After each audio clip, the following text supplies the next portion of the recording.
The fox came racing through the thickets one morning with the hounds baying hot at his heels, his heart hammering, his breath ragged. The forest seemed to close in on him, branches clawing, roots snatching, and though his legs were swift, the hounds were swifter still. Desperation sharpened his mind, and he darted toward a clearing where a farmer had set iron traps for wolves. He leapt one, twisted past another, but in the frenzy of his flight he misjudged his step. There was a snap of steel, a cry of pain, and the fox rolled in the leaves, the cruel jaws clamped around his tail. Panic surged through him. He pulled, he clawed, he twisted, but the iron would not yield.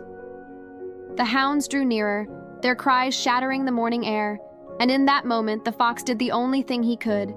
With a shuddering breath and a savage wrench, he tore himself free, leaving his tail behind. Bloodied and broken, he stumbled into a thicket, his body quaking, his mind burning with shame. The hounds thundered past, missing his trail, and at last, the forest grew quiet. The fox lay in the shadows, his breath slowing, his wound aching. When he rose at last, weak but alive, he glanced back at himself and felt a sickness in his heart. His tail, once long and proud, once the banner of his kind, was gone. Only a ragged stump remained. He thought of how other foxes would look at him, how they would laugh, how they would whisper. For in the forest, a fox's tail was not merely fur. It was pride, it was beauty, it was dignity. Without it, what was he? Days later, when he had healed enough to walk, the fox returned to the places he once prowled. At first, he avoided his kin, skulking in shadows, but hunger drove him to their company. They gathered near a meadow, sleek and shining, their tails curling behind them like flames.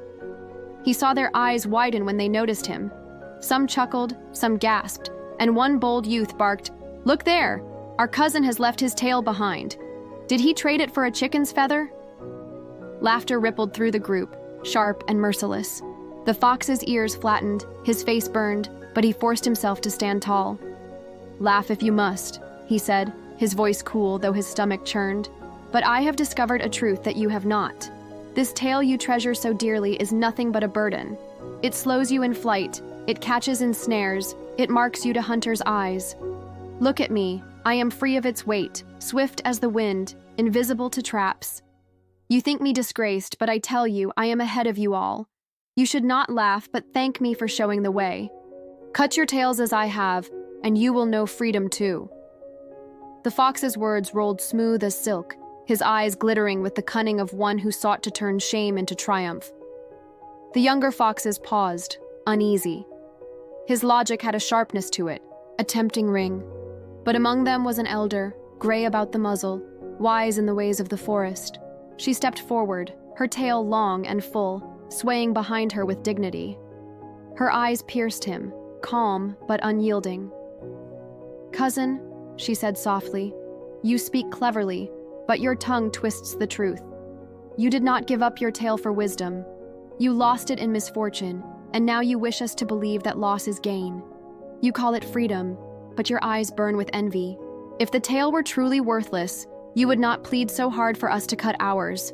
You would walk away, proud in your new freedom, and never look back. But here you stand, urging us to join you, so that your disgrace may feel less lonely." The other foxes murmured, their eyes shifting.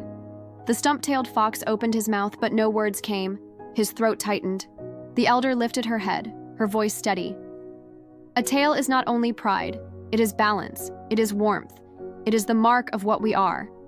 You may live without it, yes, but do not call loss a gift, nor shame a crown. We see through your words." Laughter rose again, not cruel this time, but edged with understanding. The fox without a tail slunk back, his face burning. He turned away into the trees, his heart heavy with bitterness.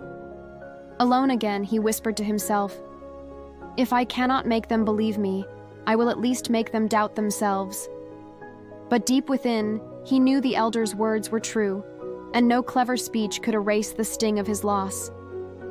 The story of the tailless fox spread through the forest, told by parents to their kits whenever vanity or envy stirred in their hearts. "Remember," they said, "those who lose through folly or fate may seek to call their loss a virtue, but truth cannot be hidden behind clever words.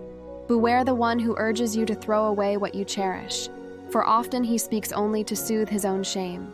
And so the fox without a tail became a lesson whispered through generations, that envy disguises itself as wisdom, that shame often calls itself pride, and that the cleverest tongue cannot turn loss into triumph unless others are foolish enough to believe it.